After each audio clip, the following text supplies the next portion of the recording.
وہ بستر پر لیٹا ہوا تھا۔ رات کو بھی وہ آفس سے گھر دیر سے آیا تھا۔ جب اس کا موبائل بجنے لگا تو وہ ہڑبڑا کر اٹھ بیٹھا۔ او مائی گاڈ، مجھے کسی نے جگایا ہی نہیں۔ اسے فوراً سے واش روم کی جانب دوڑ لگائی اور 10 منٹ کے اندر تیار ہو کر باہر نکلا۔ گھڑی اس وقت صبح کے 10 بجا رہی تھی اور 9:30 بجے اسے ایک اہم میٹنگ میں پہنچنا تھا۔ ایک ہاتھ میں گھڑی پہنتے ہوئے اور دوسرے ہاتھ سے فون لگا کر کان اور کندھے کے بیچ میں پھنسا کر اسے فوراً سے اپنی سیکرٹری انسا کو کال ملائی۔ تم نے مجھے بتایا نہیں، نہ کال کی۔ خیر مجھے یہ بتاؤ کہ میٹنگ کے شرکا پہنچ تو نہیں گئے، کیونکہ میں بہت زیادہ لیٹ ہو گیا۔ اسے فوراً سے پریشانی کے عالم میں انسا سے پوچھا، سر میں آپ کو ایک خبر سناؤں؟ میٹنگ کے شرکا ابھی تک نہیں پہنچے۔ جس طرف سے وہ آ رہے ہیں وہاں کوئی حادثہ ہو گیا اور وہاں ٹریفک شدید جیم ہے۔ میں بھی اسی فکر میں تھی کہ آپ کو کال کروں یا نہ کروں۔ اچھا ہے آپ نے خود ہی کال کر لی۔ اب آپ جلدی سے آ جائیں۔ اب آپ کا یہ ٹاسک ہے کہ آپ میٹنگ کے شروع ہونے سے پہلے یہاں پہنچ جائیں۔ شہباز کہنے کو تو باس تھا، لیکن اس نے اپنے ماتحت کام کرنے والوں سے دوستانہ رویہ رکھا ہوا تھا۔ میری تو جان ہی نکل گئی تھی، لیکن تمہیں بھی تو پتا تھا نا، تم مجھے فون بھی تو کر سکتی تھی۔ وہ دوبارہ سے اس پر غصہ ہونے لگا اور تیز تیز قدموں سے ناشتہ کیے بغیر ہی باہر نکل گیا۔ میں 5 منٹ میں آفس پہنچ رہا ہوں۔ میٹنگ کی ساری تیاری تو کر لی ہے نا تم نے؟ اس نے اپنی سیکرٹری سے دوبارہ پوچھا۔ فون ابھی تک جاری تھا، سر وہ تو میں صبح 9 بجے سے کر کے بیٹھی ہوں، بس آپ لوگ تشریف لے آئیں تو میٹنگ بھی شروع ہو ہی جائے گی، انسا نے کہا تو اس نے فوراً سے فون بند کر دیا اور گاڑی باہر نکال کر آفس جانے والے راستے پر ڈال دی۔ Good morning sir. وہ جیسے ہی آفس پہنچا تمام لوگ کھڑے ہو کر سے گریٹ کرنے لگے۔ اسی دوران آفس میں اسے ایک چھوٹی سی بچی کی رونے کی آواز آئی تو وہیں ٹھٹک کر ارد گرد دیکھنے لگا۔ تمام لوگ اپنے کام میں مصروف ہو گئے تھے۔ یہ بچی آفس میں کیا کر رہی ہے اور کس کی بچی ہے یہ؟ کس کی اجازت سے یہاں آئی ہے اور رو کیوں رہی ہے؟ ایک ساتھ بہت سے سوالات خود سے کر کے اس نے آس پاس جیسے ہی نظر دوڑائی تو اسے ایک کیبن کے ساتھ کوٹ رکھا نظر آ گیا جہاں بچی کو جھولا دیا جا رہا تھا۔ ایکسکیوز می، کیا یہ آپ کی بیٹی ہے؟ اس نے آگے بڑھ کر وہاں سر پر چادر لپیٹ کر بیٹھی ایک لڑکی سے پوچھا تو اس نے خوفزدہ نگاہوں سے اپنے باس کو دیکھا۔ جی سر، یہ میری ہی بیٹی ہے۔ وہ بچی چپ ہو گئی تھی اور ہلکی ہلکی آواز میں اپنی زبان میں کچھ کہہ رہی تھی۔ آپ ذرا میرے کمرے میں آئیں۔ اس کے چہرے پر غصے کے آثار نمایاں تھے۔ جی سر۔ وہ لڑکی کھڑی ہوئی اور بچی کا کوٹ نیچے کی طرف رکھا کہ وہ گر نہ جائے، پھر برابر والی لڑکی سمیہ کو اس کا خیال رکھنے کا کہا، ذرا اسے دیکھنا، میں سر کو جواب دے کر آتی ہوں۔ یہ کہتے اس کی زبان لڑکھڑائی تھی اور دل زور زور سے دھڑک رہا تھا۔ سر میں کم ان؟ اسے شہباز کی طرف نظر اٹھا کر دیکھا۔ یس پلیز ہیو اے سیٹ۔ اسے اشارہ کر کے اسے بیٹھنے کو کہا اور جھجک کر وہ وہاں بیٹھ گئی۔ آپ کا نام کیا ہے اور آپ اس آفس میں کب سے کر رہی ہیں کام؟ آپ کو بچی کو ساتھ لانے کی اجازت کس نے دی ہے؟ یہ بچی آپ کی کیا لگتی ہے؟ اس نے ایک ساتھ بہت سے سوالات حیا سے کیے تو وہ گھبرا گئی۔ سر میں نے ابھی ابھی جوائن کیا ہے، مجھے یہاں آئے 1 ہفتہ ہی ہوا ہے۔ یہ بچی میری ہے اور یہاں مجھے اجازت ملی ہے بچی کو رکھنے کی۔ اجازت مجھے سر فرقان نے دی ہے، میں نے انہیں اپلیکیشن لکھ کر دی تھی، انہوں نے حامی بھر لی، اس لیے میں بچی کو بھی اپنے ساتھ لے کر آتی ہوں۔ اس نے گھبرا کر دھیمے لہجے میں کہا تو اسے غور سے دیکھنے لگا۔ کیا میں آپ کی نوکری کرنے کی وجہ جان سکتا ہوں؟ اس نے کہا اور حیا کے چہرے کی طرف دیکھنے لگا۔ اس نے دیکھا کہ اس کی آنکھوں میں آنسوؤں کی نمی تیر رہی تھی۔ ٹھیک ہے، اگر آپ نہیں بتانا چاہتی تو کوئی بات نہیں۔ اصل میں یہاں کبھی ایسا ہوا نہیں ہے، کوئی اپنے بچے کو ساتھ لایا ہو، اس سے آفس میں ڈسٹربنس ہوتی ہے۔ نرسنگ روم موجود ہے، آپ کہیں گے تو میں ڈی کیئر سینٹر بھی بنا لوں گا، وہاں ایک ملازمہ رکھ لوں گا، بچوں کی آیا رہے گی۔ پہلے کبھی اس حوالے سے سوچا نہیں کیونکہ ساری ان میرڈ لڑکے ہی یہاں نوکری کرنے آتی ہیں، لیکن اب مجھے میرڈ لڑکیوں کے حوالے سے بھی سوچنا پڑے گا نا۔ آپ یہ مت سمجھے گا کہ میں آپ کو ڈانٹ رہا ہوں بچی لانے پر، لیکن پھر بھی آفس کے ماحول پر اثر پڑتا ہے۔ اور حیا نے پلکیں اٹھا کر اسے دیکھا، وہ ایک لمحے کے لیے اسے دیکھ کر رہ گئی تھی۔ وہ شخص اس کا باس ہو کر بھی اس کے جذبات کا کتنا خیال رکھ رہا تھا، اور ایک اس کا شوہر تھا جس نے اس کی زندگی برباد کر کے رکھ دی تھی۔ سر میں اب جاؤں؟ اسے لگا کہ اس کے باس کی گفتگو ختم ہو گئی ہے تو اس نے جانے کی اجازت مانگی۔ جی بالکل آپ جا سکتے ہیں، میں بس آپ سے یہی پوچھنا چاہتا تھا۔ ایک دم سے اس نے فائل اٹھا کر اس پر جھک کر خود کو مصروف ظاہر کیا اور حیا اسے دیکھ کر واپس جانے کے لیے مڑ گئی۔ مس انسا، مجھے یہاں کام کرنے والی کالیگ مس حیا کے بارے میں مکمل معلومات چاہیے۔ یہ کب اپوائنٹ ہوئی ہیں اور یہ بچی وغیرہ کا کیا چکر ہے؟ مجھے ساری معلومات لکھ کر بھیج دو۔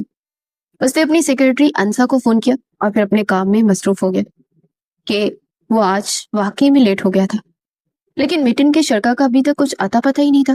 شاید یہ میٹنگ بھی کینسل ہو جانی تھی۔ اس نے اپنی سیٹ پر سر ٹکا کر سوچا اور پھر دوبارہ سے فائل میں جھک گیا۔ سر، آپ نے جو معلومات مجھے کہی تھی نا، سوری میں بہت لیٹ ہو گیا، مجھے اس وقت ٹائم ملا تھا، لیکن میں نے ساری معلومات نکلوا لی ہیں مس حیا کے بارے میں آپ کو واٹس ایپ پر میسج سینڈ کرتی ہوں۔ اس نے حیا کے متعلق ساری ڈیٹیل شہباز سکندر کو بھیج دی تھی۔ سر، وہ شادی شدہ ہے، اس کی شادی کو 2 سال کا عرصہ ہو چکا ہے، اس کی ایک بیٹی ہے، شوہر نکھٹو ہے، ناکارہ ہے، بچی کا کوئی خرچ نہیں دیتا کیونکہ بیٹا چاہیے تھا۔ حیا کے ماں باپ حیات نہیں ہیں، وہ اپنے دور پری کی خالہ کے گھر بیاہ کر آئی ہے اور اب اپنی بیٹی کا خرچہ اٹھانے کے لیے نوکری کر رہی ہے۔ اس کا شوہر بہت ظالم ہے، یہ میں نے آس پاس کی اس کی سہیلیوں سے معلوم کیا ہے، اس پر ہاتھ اٹھاتا ہے، تشدد کرتا ہے۔ یہ میسج پڑھتے شہباز سکندر کو بے اختیار کچھ ہوا تھا، نہ جانے کیسے کیسے ہیرے بے قدرے لوگوں کے ہاتھ لگ جاتے ہیں۔ اس نے کرب سے اپنی آنکھیں میچ لی اور موبائل ایک طرف ڈال دیا۔ یہ میسج پڑھ کر نہ جانے کہ اس کا دل بے حد بے سکون ہو گیا تھا۔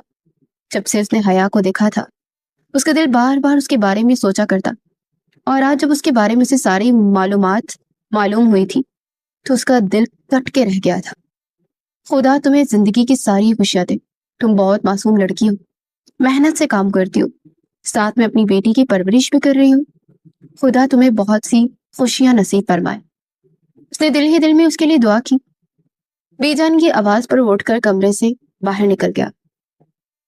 شہباز، تمہارا پیٹ کا درد کیسا ہے؟ کل رات سے پیٹ میں بہت زیادہ درد ہو رہا تھا اس کے۔ ٹھیک ہے بی جان، آپ کیوں اتنی فکر مند کرتی ہیں؟ اس نے اٹھ کر بی جان کی گردن میں اپنی باہیں ڈالی تو انہوں نے اس کا ماتھا چوما۔ بیٹا، تم میری واحد اکلوتی اولاد ہو، تمہاری فکر نہ کرو تو کسی کروں؟ ہر وقت موئے بزنس کے پیچھے لگے رہتے ہو، اپنا کچھ خیال ہی نہیں کرتے۔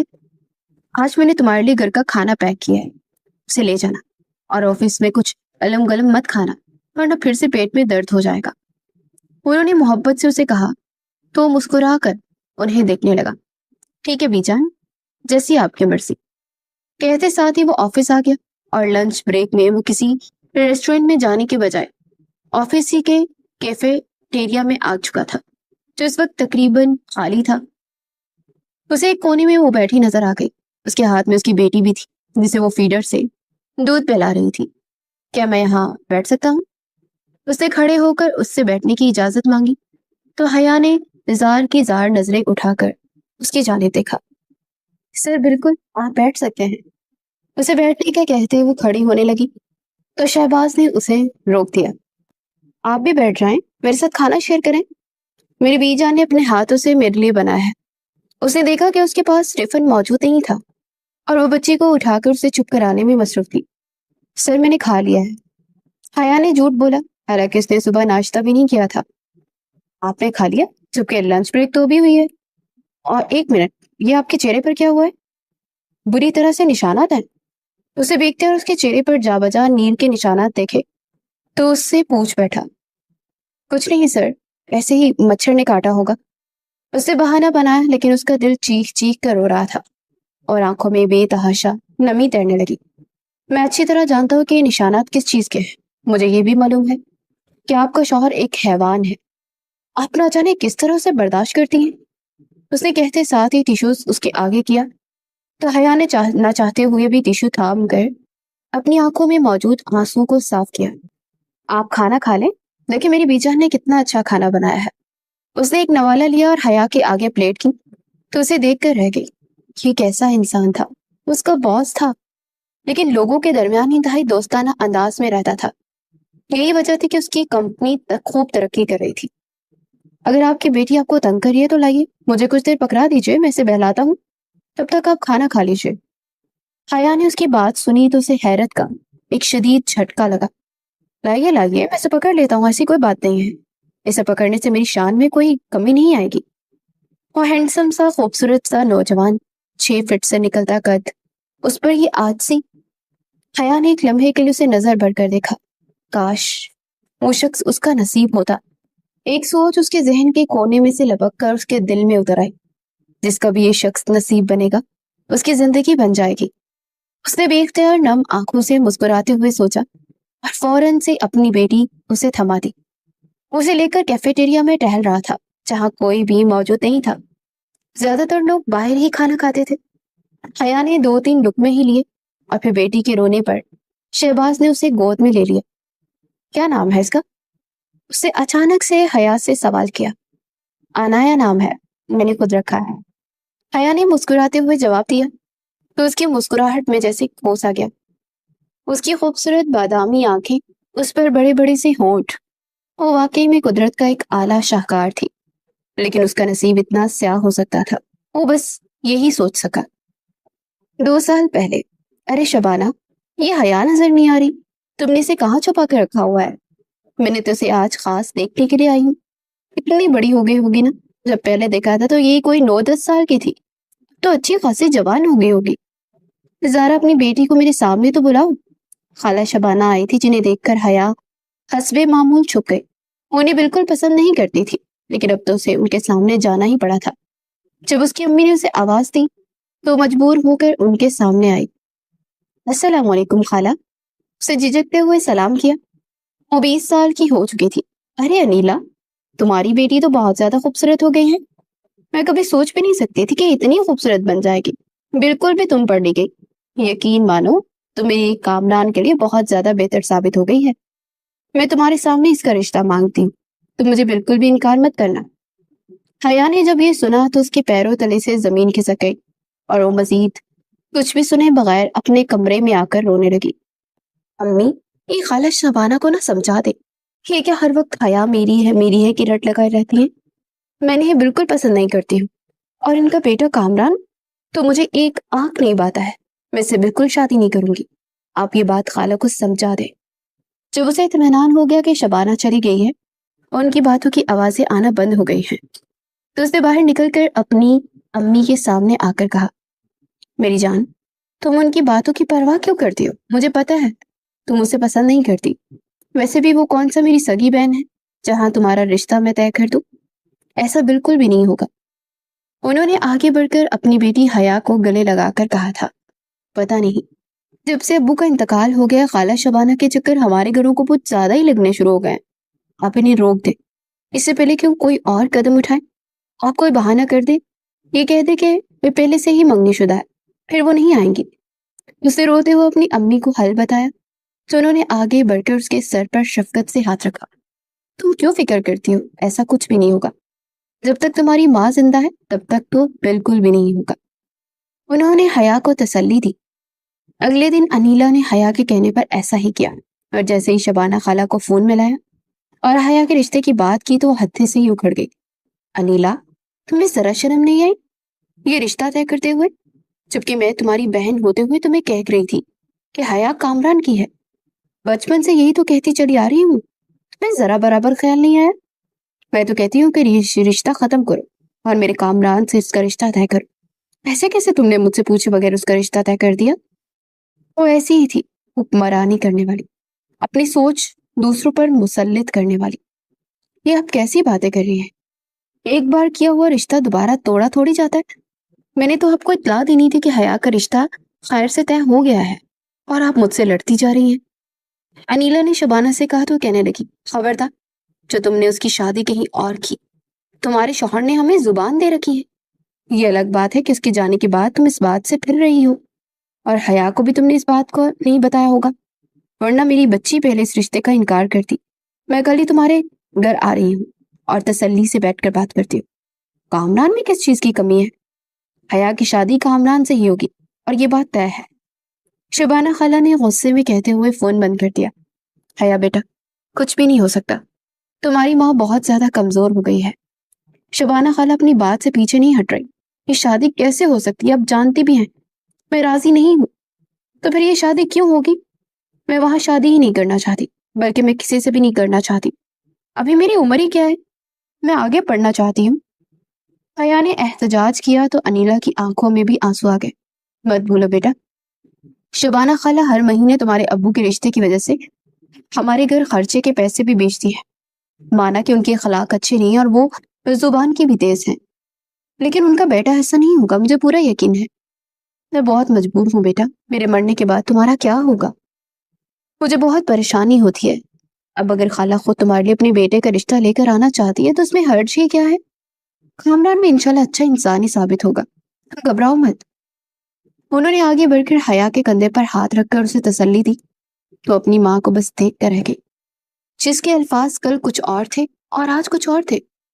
وہ مجبوریوں کی بیڑیوں میں جگڑی ہوئی تھی اور حیا بھی ان بیڑیوں میں اچھی طرح لپیٹ دی گئی تھی۔ حیا حسین بنت حسین علی، کیا آپ کو کامران حسن بن حسن خان سے یہ رشتہ قبول ہے؟ شبانہ خالہ نے اسی دن پہنچ کر رشتہ طے کر دیا اور شادی کی تاریخ بھی ٹھہرا دی۔ قبول ہے، اس نے کہتے نم آنکھوں سے اپنی والدہ کی طرف دیکھا تو اپنا چہرہ جھکا کر رہ گئی۔ بیٹا بس صبر سے کام لینا، یوں سمجھو وہی تمہارا گھر ہے۔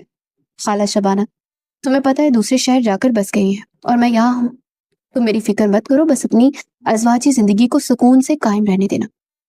اس کی ماں نے اسے رخصتی کے وقت یہ تاکید کی تھی اور وہ زاروں کی تار روتے کامران کے ہمراہ رخصت ہو گئی تھی۔ جیسے اسے کمرے میں پہنچایا گیا تو یہ دیکھ کر وہ حیران رہ گئی کہ وہاں کامران پہلے سے موجود تھا اور سگریٹ پی کر اسے دیکھ کر مسکرا کر بیٹھنے کا اشارہ کیا۔ اچھے لگ رہے ہو، لیکن ایک بات بتاؤں، مجھے چائے کی بہت زیادہ طلب ہو رہی ہے، ایک کپ چائے مل سکتی ہے؟ اس کی اس بات پر حیا نے کانپتے وجود کے ساتھ اسے دیکھا۔ اسے اپنی سماعتوں پر یقین ہی نہیں آ رہا تھا۔ چائے میں بنا کر دوں؟ حیا نے دھیمی آواز میں اس سے پوچھ لیا۔ ہاں تو یہاں ہمارے علاوہ کمرے میں کوئی اور بھی ہے کیا جس سے میں مخاطب ہوں؟ کامران کی بات سن کر اسے حیرت کا شدید جھٹکا لگا۔ اس کا استقبال تو بالکل بھی روایتی دلہنوں کی طرح نہیں ہوا تھا۔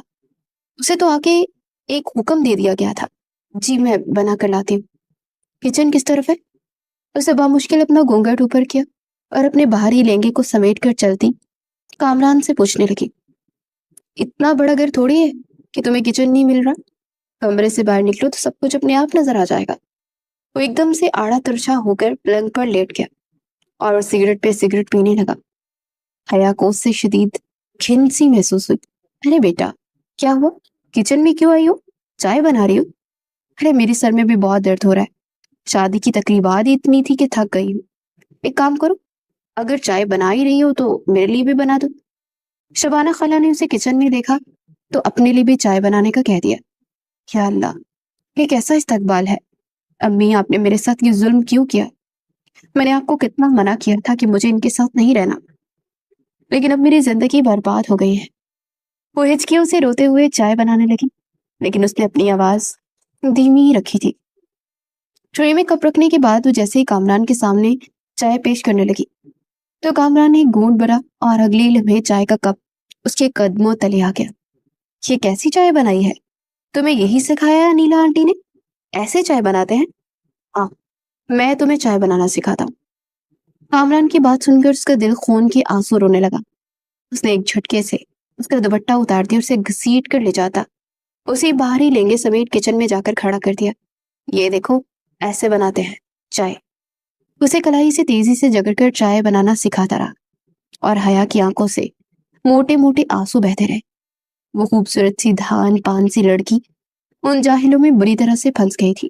جاؤ، یہ چائے لے کر میری ماں کو دے کر آؤ، اور ہاں، ان سے پوچھ لینا کہ ان کے پاؤں دبا دینا، انہیں ویسے بھی رات کو پاؤں دبائے بغیر نیند نہیں آتی ہے۔ میں سونے جا رہا ہوں، تمہیں اگر نیند آ جائے تو وہی سو جانا۔ حیا کے پیروں تلے سے زمین کھسک گئی۔ اپنے شوہر کامران کے منہ سے یہ بات سن کر اس کا دل چاہا کہ وہ ابھی اسی وقت اپنی ماں کے پاس بھاگ جائے اور پھر کبھی پلٹ کر یہاں نہ آئے۔ اس کی زندگی صحیح معنوں میں برباد ہو کر رہ گئی تھی۔ اگلی صبح دیر تک اپنی ساس کے پاؤں دبانے کی وجہ سے وہ دیر سے ہی اٹھی تھی اور جیسے ہی ہڑبڑا کر دیکھا تو کامران کمرے میں ہی نہیں تھا۔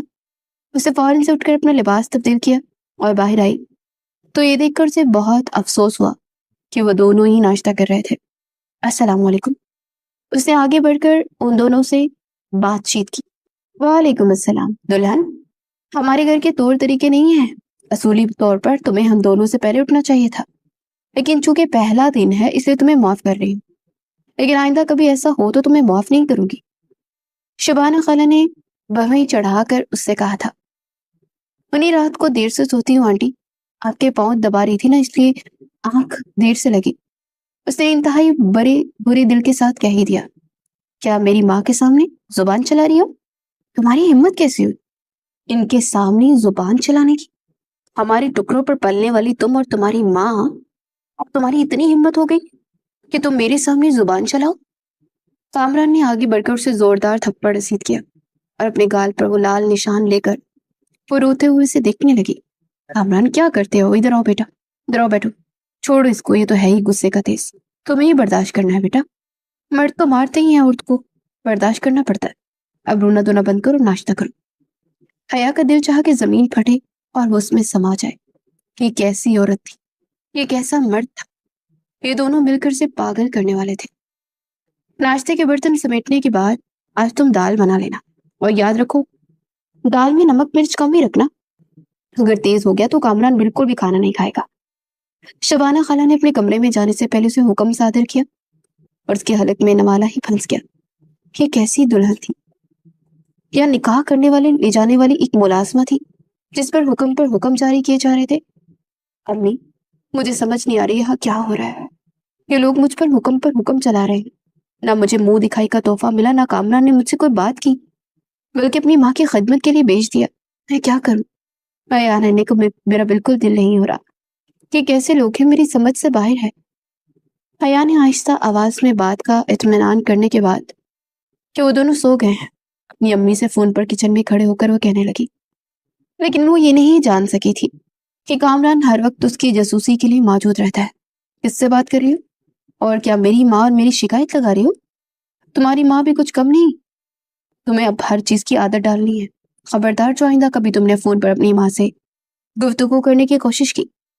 کامران نے آگے بڑھ کر شادی کے دوسرے دن اسے فون لے کر دیوار پر مار کر توڑ ڈالا۔ فون ٹکڑے ٹکڑے ہو گیا تھا۔ نے کیا کر دیا کہ میرا مہنگا فون تھا، امی نے مجھے تحفے میں دیا تھا تاکہ میں ان سے رابطہ کر سکوں۔ حیا اس بار خاموش نہیں رہ سکی، وہ اس ظلم پر خاموش رہنے والی لڑکی نہیں تھی۔ تمہاری اتنی ہمت کہ تم میرے سامنے زبان چلاؤ؟ اس نے آگے بڑھ کر اس کے بال اپنی مٹھی میں جگڑ لیے اور زور سے جھنجھوڑا کہ وہ پیچھے جا کر گر گئی۔ اس کا ہاتھ جلتے ہوئے چولہے پر لگا اور بری طرح سے جل گیا۔ اس کی چیخیں بلند ہوئی تو شبانہ خالہ دوڑتی ہوئی اندر آئی۔ کیا ہو رہا ہے تم دونوں کو؟ یہ کیا شور مچا رکھا ہے؟ حیا، تمہیں ایک کام کہا تھا وہ بھی تم سے نہیں ہوا، اور یہ کہ اپنے ہاتھ کو جلا لیا؟ کھانا بنانے کی تمیز نہیں ہے کیا؟ پہلی بار بنا رہی ہو؟ انیلا نے بھی کیا سکھا کر تمہیں بھیجا ہے؟ وہ بڑبڑاتی ہوئی دوبارہ اپنے کمرے میں چلی گئی اور حیا نے چولہا بند کر دے اپنے کمرے کا رخ کیا، کیونکہ اس کے ہاتھ میں شدید جلن ہو رہی تھی۔ پورا دن وہ خاموش رہی، یہاں تک کہ کھانا بھی نہیں کھایا۔ کسی نے اسے بلا کر کھانا پیش بھی نہیں کیا، نہ ہی اس سے کچھ پوچھا۔ اس کی زندگی تو جیسے ایک ہی ڈگر پر آ کر رک گئی تھی، نہ وہ پیچھے مڑ کر دیکھ سکتی تھی اور نہ ہی وہ آگے بڑھ سکتی تھی۔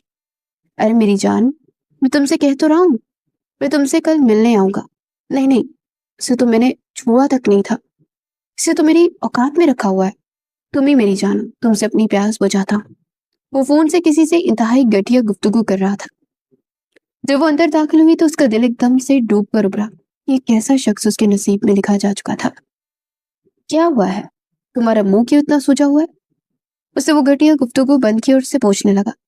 آگے بڑھ کر اس کا ہاتھ تھاما تو حیا نے جھٹکے سے اس کا ہاتھ دور کیا۔ آپ کس سے بات کر رہے تھے؟ اس کا سوال سن کر وہ گھٹیا ہنسی ہنسنے لگا۔ وہ تو صرف دل لگی ہے، تم ہی میرے دل کی اصل مالکن ہو، انہیں تو بس یوں ہی دل بہلانے کے لیے گفتگو کرتا ہوں، دل پر راج تو تم ہی کرتی ہو۔ یہ کہتے وہ آگے بڑھا اور انتہائی بے رحم انداز میں اسے دبوچ کر اپنے قریب کرنے لگا۔ وہ اس سے اپنا حق وصول کرنا چاہتا تھا۔ شادی کو ایک ہفتہ ہونے والا تھا اور اس ایک ہفتے کے بعد اسے ہوش آیا تھا۔ خدا کے لیے مجھے چھوڑ دیں، میں ان تمام چیزوں کے لیے تیار نہیں ہوں۔ لیکن ہوش میں وہ کہاں تھا؟ ایسا لگ رہا تھا جیسے وہ نشہ بھی کرتا ہے، اور اسی نشے کی حالت میں اس نے حیا کے ساتھ اپنا ازواجی تعلق قائم کیا تھا۔ یا اللہ، یہ میری کیسی قسمت ہے، میں کہاں جاؤں، کس سے کہوں، کس سے شکایت کروں؟ اس رات وہ فون کے آنسو روئی تھی۔ یہ شادی کا تیسرا ہفتہ تھا جب اس نے کامران سے کہا کہ اپنی ماں سے ملنے جانا چاہتی ہے۔ تمہاری ماں کے گھر شہر جانے کا خرچہ بہت زیادہ ہے، تو گھر دور ہے، اگر تمہارے پاس پیسے ہوں تو دے دو، میں ٹکٹ کروا کر آتا ہوں۔ یہ سنتے ہی حیا خوش ہوگی اور اپنی پاس سلامی کے پیسوں میں سے کچھ پیسے نکال کر کامران کے ہاتھ پر رکھ دیے۔ اگلے دن اس نے کامران سے ٹکٹ کے بارے میں دریافت کیا تو پتا چلا وہ پیسے اس سے خرچ ہو گئے ہیں۔ اصل میں مجھے امی کی دوائیاں لینی تھی تو میرے پاس پیسے کم پڑ گئے تھے، اس لیے تمہارا ٹکٹ نہیں نکلوا سکا۔ اس پیسوں سے دوائی خریدنی ہے، کیا فرق پڑتا ہے، میری ماں تمہاری بھی تو ماں ہے نا، تمہارا اتنا خیال کرتی ہیں۔ یہ بات سنتے ہی حیا کی آنکھیں ابل پڑی۔ یہ کیسا کمظرف شخص تھا جس کی زندگی میں لکھا جا چکا تھا۔ شادی کو 3 مہینے ہونے والے تھے اور ابھی تک تمہاری اولاد نہیں ہوئی۔ وہ میکے سے واپس آئی تھی، اس کی امی کی طبیعت بہت خراب تھی۔ اسی صدمے کے زیر اثر وہ چپ چپ تھی کہ اچانک سے شبانہ خالہ نے اس پر ایک بم سا پھوڑا۔ اللہ کا جب حکم ہوگا ہو جائے گا۔ وہ حد درجہ دل برداشتہ تھی، اسے واپس جانے کا بالکل بھی من نہیں تھا، لیکن شبانہ خانہ کے فون کی وجہ سے اسے دوبارہ سے آنا پڑا تھا۔ یہ کیسا جواب ہے، اللہ کا حکم ہوگا تو ہوگا، انسان کی بھی کوئی کوشش ہوتی ہے۔ تم گولیاں کھاتی ہو تب بھی تمہارا بچہ نہیں ہو رہا۔ انہوں نے کامران کی موجودگی میں ہی اس کے سامنے زہر آلود باتیں کی تو حیا کا دل جیسے خون کے آنسو رو پڑا اور اب اس کی برداشت کی حد ختم ہو گئی تھی۔ سب کیسی باتیں کر رہی ہوں میں، بولا کیوں گولیاں کھاؤں گی، اس نے شبانہ خالہ سے تیز آواز میں کہا تو کامران اسے آگے بڑھ کر مارنے کے لیے دوڑا۔ خبردار جو مجھ پر ہاتھ اٹھایا، سمجھتے کیا ہیں سب دونوں خود کو، میں آپ کے ساتھ نہیں رہوں گی۔ کہتے ساتھ وہ اپنے کمرے میں گئی تو کامران اور شبانہ اسے دیکھ کر رہ گئے۔ پہلی بار اس نے انہیں منہ توڑ جواب دیا تھا، دیکھ لو تمہاری بیوی اب ہاتھوں سے نکل کر ہمیں جواب دینے لگی ہے، اب تم ہی اسے سنبھالو۔ ویسے بھی اب میں نے تمہاری شادی کر کے تمہارا فرض پورا کر دیا ہے، میں اب جا رہی ہوں اپنی بیٹی کے پاس امریکہ، وہیں رہوں گی، تم جانو اور تمہاری بیوی جانے، اولاد ہو تو ہو نہ ہو، میرا کیا جاتا ہے۔ شبانہ خالہ نے اسی رات اپنی پیکنگ کر لی اور اپنی بیٹی کے پاس رہنے کے لیے چلی گئی۔ شکر ہے ایک آفت تو ٹلی۔ حیا نے شکر ادا کیا، لیکن وہ یہ نہیں جانتی تھی کہ کامران شبانہ خالہ سے بھی بڑھ کر ہے اور وہ اسے کبھی سکون کی زندگی نہیں جینے دے گا۔ وہ تھک ہار کر رات کو کمرے میں واپس آئی اور سونے کے لیے لیٹی تو کامران اس کے پاس آیا۔ شادی کو 1 سال مکمل ہونے والا تھا اور اسے 1 سال میں حیا کو کبھی بھی سکون میسر نہیں ہوا تھا۔ سچ بتاؤ کہ تم گولیاں تو نہیں کھاتی؟ اس کی آنکھوں میں خون ٹپک رہا تھا، ایسے لگ رہا تھا کہ آج وہ سارے حساب برابر کرنے والا ہے۔ میں ایسا کیوں کروں گی، آپ ایسی باتیں کیوں کر رہے ہیں؟ کیونکہ مجھے تم پر شک ہوتا ہے، تم اتنی سیدھی تو وہ نہیں جتنی دکھائی دیتی۔ میں اچھی طرح تم جیسی عورتوں کی ساری چالوں کو جانتا ہوں۔ وہ بات پہ بات یہی بات کرتا تھا، شکی مزاج شخص تھا۔ حیا کو بالکل بھی دل نہیں تھا کہ اس سے بحث کرے، چنانچہ وہ اٹھ کر جیسے ہی جانے لگی اسے زور کا چکر آیا اور وہ گر پڑی۔ مجھے تو لگتا ہے خوشخبری ہے، ورنہ تم اس طرح گرتی نہیں ہو، اور ہاں یاد رکھو مجھے بیٹا چاہیے، بیٹیوں سے مجھے سخت نفرت ہے، آئی سمجھ؟ وجہ اس کی کہ وہ حیا کو گلے لگا کر مبارکباد دیتا اور اپنے رویے کو درست کرتا اس نے اگلی انگلی اٹھا کر اسے وارننگ دی۔ بھلا یہ میرے اختیار میں کیسے ہے؟ وہ ایک دم سے ششر ہو گئی تھی۔ مجھے نہیں پتا، بس مجھے بیٹی نہیں چاہیے، ورنہ اسی وقت میں طلاق دے دوں گی۔ یہ پہلی بار تھا کہ اس نے طلاق کی دھمکی دی تھی اور حیا نہیں جانتی تھی کہ اب یہ روز کا معمول بن جائے گا، وہ روز ہی اسے طلاق کی دھمکی دے گا۔ اگلی صبح وہ معمول کے مطابق اپنا کام سر انجام دینے لگی کہ اس دوران کامران کے فون پر حیا کے پڑوسن کی کال آئی۔ ہاں حیا تم کہاں ہو، تمہاری ماں کا انتقال ہو گیا ہے۔ یہ سنتے ہوئے ہی بیٹھ کر زار و کتار رونے لگی۔ کامران نے جب اسے دیکھا تو نفرت سے منہ پھیر لیا۔ اپنی نحوست یہاں نہ پھیلاؤ، میرے بچے پر اثر پڑے گا، چپ ہو جاؤ ورنہ تمہیں ایک لگاتا ہوں۔ یہ بات سن کر حیا پر ساتوں آسمان گر پڑے۔ کامران نے درندگی اور ظلم کی حد کر دی تھی۔ منحوس عورت، جب دیکھو رونا لگائے رکھتی ہے، ایک لمحے کے لیے مجھے سکون میسر نہیں ہے، نہ جانے کیا چاہتی ہے۔ اس نے آگے بڑھ کر ایک جھٹکے سے حیا کو دھکا دیا تو وہ گر پڑی، لیکن اس پر اس کے کسی ظلم کا کوئی اثر نہیں ہوتا تھا۔ وہ تو بس اپنی ماں کو یاد کر کے رو پڑی تھی۔ مجھے اپنی ماں کے پاس لے چلے، میں ان کے جنازے میں تو شرکت کر لوں،